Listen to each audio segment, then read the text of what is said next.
کہہ دو کہ اللہ جسے چاہتا ہے گمراہ کرتا ہے، اور جو اس کی طرف رجوع ہوتا ہے اس کو اپنی طرف کا رستہ دکھاتا ہے، یعنی ان کو جو ایمان لاتے اور جن کے دل اللہ کی یاد سے آرام پاتے ہیں ان کو۔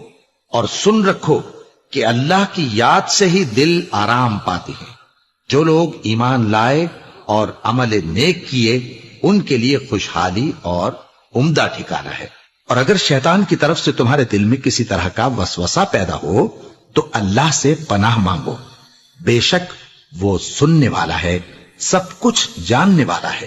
جو لوگ پرہیزگار ہیں جب ان کو شیطان کی طرف سے کوئی وسوسہ پیدا ہوتا ہے تو چونک پڑتے ہیں اور دل کی آنکھیں کھول کر دیکھنے لگتے ہیں، اور جب قرآن پڑھا جائے تو توجہ سے سنا کرو اور خاموش رہا کرو تاکہ تم پر رحم کیا جائے، اور اپنے پروردگار کو دل ہی دل میں عاجزی اور خوف سے اور پست آواز سے صبح و شام یاد کرتے رہو، اور دیکھنا غافل نہ ہونا۔ پھر جب تم یہ نماز تمام کر چکو تو کھڑے اور بیٹھے اور لیٹے ہر حالت میں اللہ کو یاد کرو۔ پھر جب تم مطمئن ہو جاؤ تو پورے آداب کے ساتھ نماز پڑھو۔ بے شک نماز کا مومنوں پر اوقات مقررہ میں ادا کرنا فرض ہے۔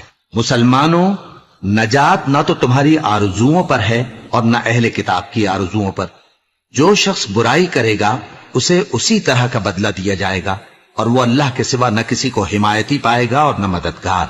اور جو کوئی رحمان کی یاد سے آنکھیں بند کر لے یعنی تغافل کرے، ہم اس پر ایک شیطان مقرر کر دیتے ہیں تو وہ اس کا ساتھی ہو جاتا ہے، اور یہ شیطان ان کو رستے سے روکتے رہتے ہیں اور وہ سمجھتے ہیں کہ وہ سیدھے رستے پر ہیں، یہاں تک کہ جب وہ ہمارے پاس آئے گا تو اس شیطان سے کہے گا کہ کاش مجھ میں اور تجھ میں مشرق و مغرب کا فاصلہ ہوتا، تو برا ساتھی ہے۔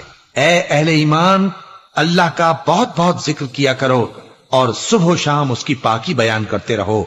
وہی تو ہے جو تم پر رحمت بھیجتا ہے اور اس کے فرشتے بھی، تاکہ تم کو اندھیروں سے نکال کر روشنی کی طرف لے جائے۔ اور اللہ مومنوں پر مہربان ہے۔ اور صبح و شام اپنے پروردگار کا نام لیتے رہو، اور رات کو بڑی دیر تک اس کے آگے سجدے کرو اور اس کی پاکی بیان کرتے رہو۔ اے نبی، یہ کتاب جو تمہاری طرف وحی کی گئی ہے اس کو پڑھا کرو اور نماز کے پابند رہو۔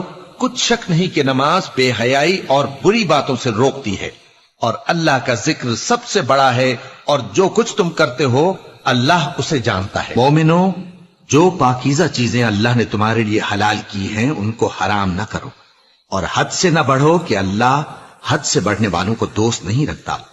اور جو حلال و طیب روزی اللہ نے تم کو دی ہے اسے کھاؤ، اور اللہ سے جس پر ایمان رکھتے ہو ڈرتے رہو۔ ایمان والو، شراب اور جوا اور بت اور پانسے یہ سب ناپاک کام اعمال شیطان سے ہیں، سو ان سے بچتے رہنا تاکہ تم کامیاب ہو جاؤ۔